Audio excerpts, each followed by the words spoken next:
Good morning, everyone. Hope you guys enjoyed that little ASMR I did on day one. If you didn't, let me know down in the comments and hurt my feelings, and I'll probably never do it again. I'm just kidding. We're out here in the Uintas. It is a beautiful day out. Got a pretty decent site. Not the site I wanted, but we're gonna leave today, or we're gonna go try and find a different spot today. So this is my first time in the Uintas, and this video is gonna be the 6-month review of my QIAN camper. So stay tuned for that, and let's hit the road.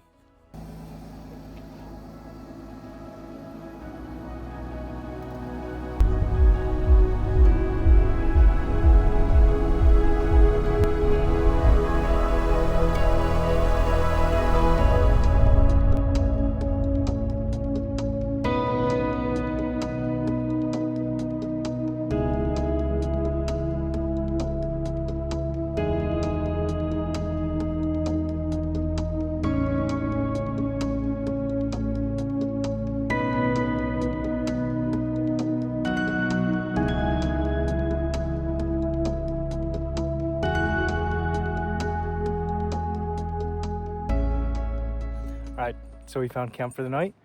We're just here overlooking this valley. Pretty nice spot.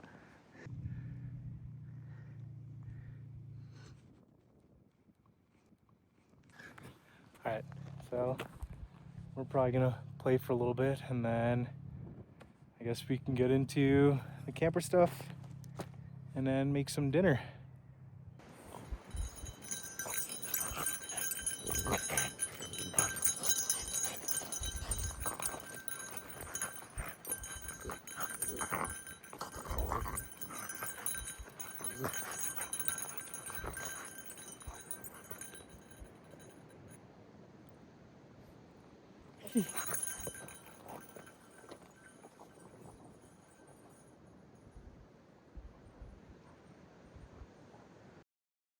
This is 6 months with an Alibaba camper on my Jeep full time. So I've got roughly 6,000 miles on this setup in the past 6 months of owning it. Roughly 200 of those miles were off-road on fire roads, dirt roads, all the way up to 5 on Onyx. So I use Onyx off-road for all of my trips and stuff. I use their route planning. I look up locations. It's a combination between that and Google Maps. If you guys are interested in that, I can make a whole video on how I find campsites and stuff. But yeah, anyway, that's what the ratings that I go off of are. It's from Onyx Off-Road. And this camper has taken everything up thrown at it. So we've done mud, rocks, gravel, sand, silt. What else? We've camped in the rain. Granted, it wasn't a torrential downpour, but still we camped in rain. High winds, we camp a lot in the winds, and no issues with that whatsoever. I've got 14 nights in it so far, and I'm shooting for 30 by the end of the year, at least 30. So what I love the hard walls. You have a nice sense of security. It's very comfortable. I can lean up against the back of it, no issues. They're definitely a game changer, and I don't think I could really go back to soft walls after this. The next thing is the price. I love the price of it. It's a quarter of what it would, it's a little over a quarter of what I would have spent if I bought it here in the US. With the money I did save, I am able to go camping once a month now, which for me is a lot, right? So before that, I was only camping maybe every other month with our last setup. Long-term durability is what's still questionable, right? I've only had mine for 6 months, and I plan on holding on to it as long as I can, really, unless I need to upgrade to possibly the bigger one, but we'll get to that later.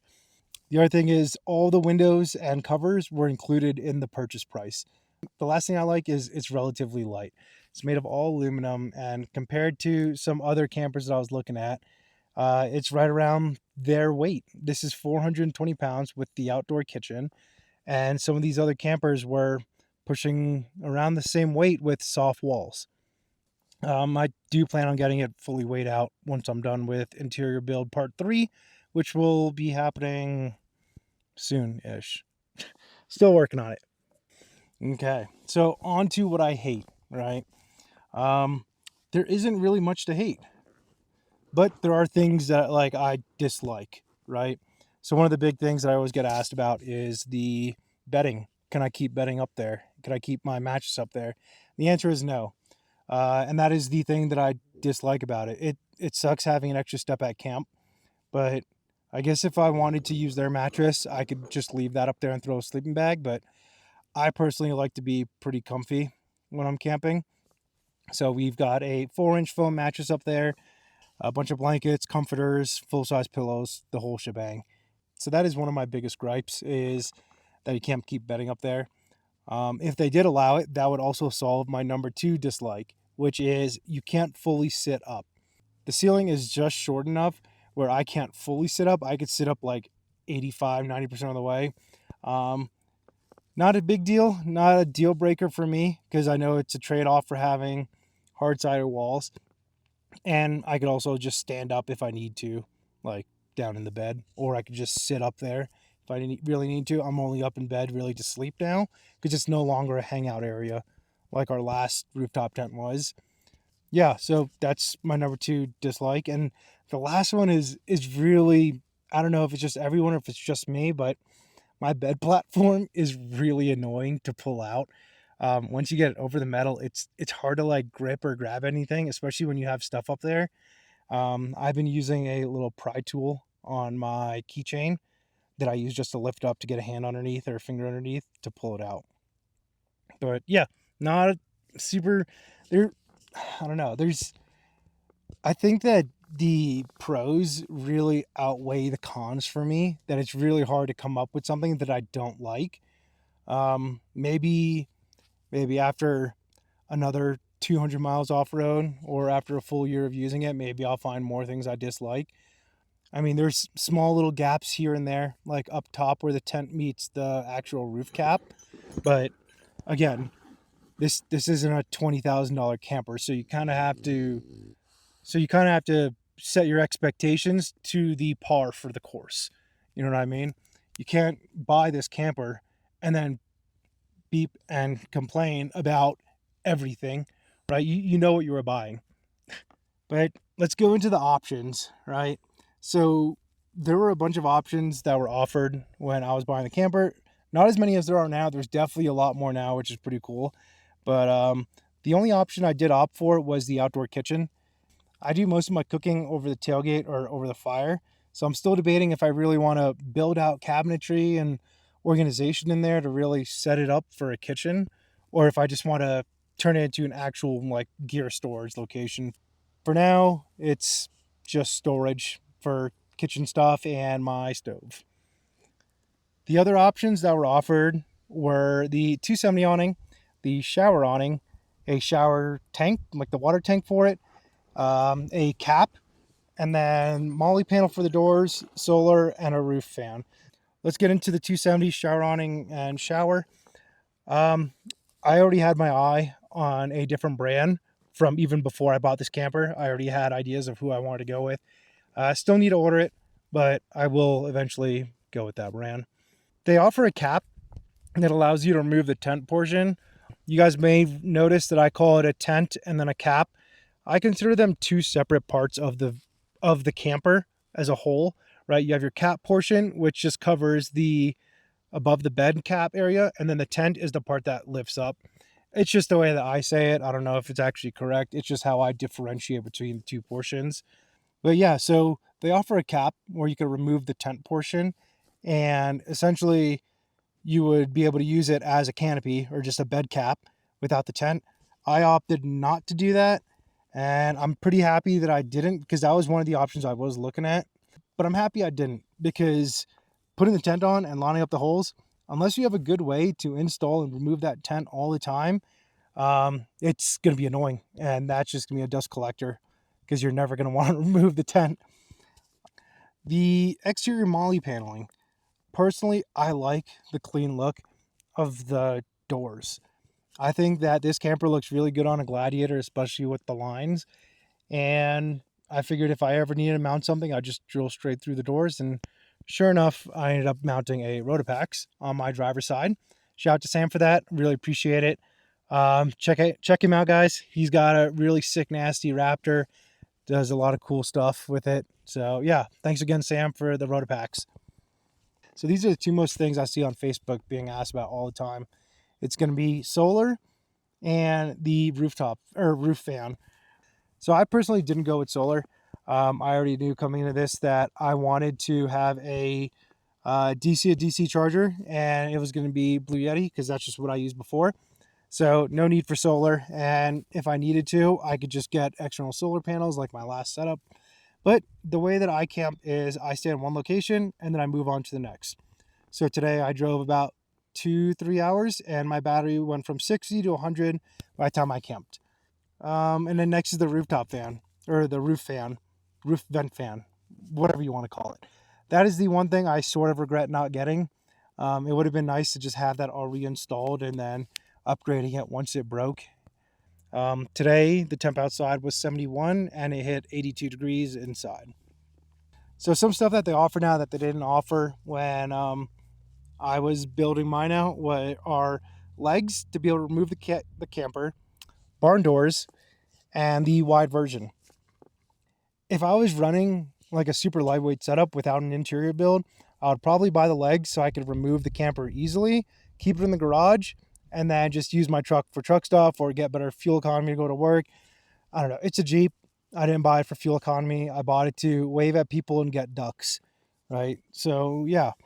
But if you are looking at like building out or having a camper on your truck and still using it for work stuff or moving or whatever, right? I would maybe look at the legs, right? And then just have an easy, simple, throw everything in when you go camping build. The insulation kit. I haven't done any crazy winter camping. I haven't really found a need for it. I mean, it got down to 37 last night in there, and I just had layers on, and I was perfectly fine. Maybe if I was up further north or doing more primarily winter camping, I would probably get that. And next we have the barn doors. So I see a lot of people who love them, and I see a lot of people who hate them. I don't know. It's kind of a preference thing. I personally like having the lift up door because it offers a little bit of shade and protection from rain and stuff like that. But the barn door on the other side, I would be able to stand up fully on the tailgate. So there's that as well. But yeah, so that all comes down to preference, really. And the last thing that they offer now, it is the wide version. It's similar to the Tune camper, but it's wide and it's fully hard-sided. I think that is super cool. Like you have more space, but fully hard-sided walls. And by doing that, I'm assuming that you would have a little bit more height in there to sit up. I don't know. I can care less about keeping my bedding up there, but if I could sit up in bed, that'd be pretty cool. I really want to check out one of those in person. I think there's someone in Salt Lake who's getting one, so hoping to check that out. Again, hey guys, if you're in Utah and you want to see this in person, let me know down in the comments. I'll set something up. I'm also on the Utah Overland page and the Alibaba page. And speaking of which, QIAN Camper actually just made a Facebook page. So if you are a current owner or a future owner, or you're just interested in learning more, feel free to check the link in the description. There's a link for their Facebook page. So thanks to Marketplace, I am more active on Facebook. And if you're in that group, let me know, leave a comment. I'll be posting about this trip and this video on their page, on that page. So you could comment there and I'll get back to you. But yeah, maybe the wide version is in the future. We'll see how it goes. I definitely am enjoying this version as it currently sits. But yeah, so anyway, I plan on hosting an Alibaba camper meet in Moab. We're shooting for end of September, possibly October. And we're going to try and do an Alibaba camper only meetup. So it doesn't have to be QIAN. It could be the other brands on there as well. But yeah, so let me know if you're interested down in the comments. We'll try and set something up. It'll probably be a Facebook event and we'll have a good time. Super excited to see your guys' builds and how you guys set yours up and where you guys go with it. That's my 6-month review and opinion on the camper. Again, this is all my personal opinion. So all the upgrades and stuff, those are all in my opinion. It's not the end all. So if you think that you're better suited for something, then you go for it. If you're still watching and I didn't answer your question, let me know down in the comments. I'll get back to you, or I'll make another video covering it, or shoot me an email and I can send you over a video or whatever, right? But let me know. I'm always willing to help people out or show you anything you want to see specifically. And be sure to use code PIZZA at checkout with QIAN Campers for a free accessory package, and it helps me out. I had to throw the plug in there. Thank you guys who have used my code. I really do appreciate it. It means the world to me.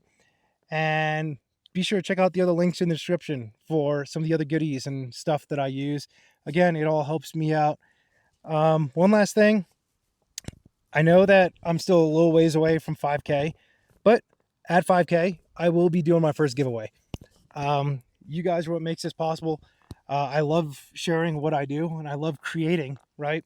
So to make this a community thing, right, I want to give back. So whether it be group campouts or an award giveaway thing, I want to do it, right? So be sure to look out for that. It will not be a camper. I'll tell you that right now. It's not going to be a camper. Maybe once we hit 10K or 20K, we could do a camper. But yeah, we'll do something, and we'll probably do like a first, second, third or something. I don't know. I'm just excited that the channel is growing, and I'm glad that you guys are a part of it. So thank you. Be sure to like, subscribe, share with your friends, share with your family. Thank you to my family for watching this. Thank you for my friends for watching this. I think that's going to do it. Let's make dinner now. Luigi is shivering, so we're going to get his sweater on, and we'll start a fire up.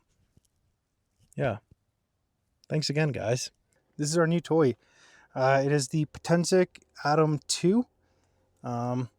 It's honestly like the same thing as the DJI Mini, which was my first drone that I lost after 6 years, I think. I don't know. I can't remember. But anyway, this drone is only $500 or something like that with this remote.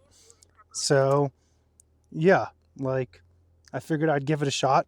The DJI drone that I wanted was like $900, and I couldn't really drop that.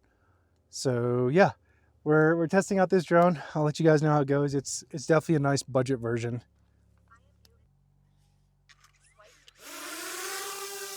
Hey. Yeah, this thing's pretty sweet. Luigi isn't the biggest fan of it. He popped out of his little den as soon as he heard it take off.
Okay.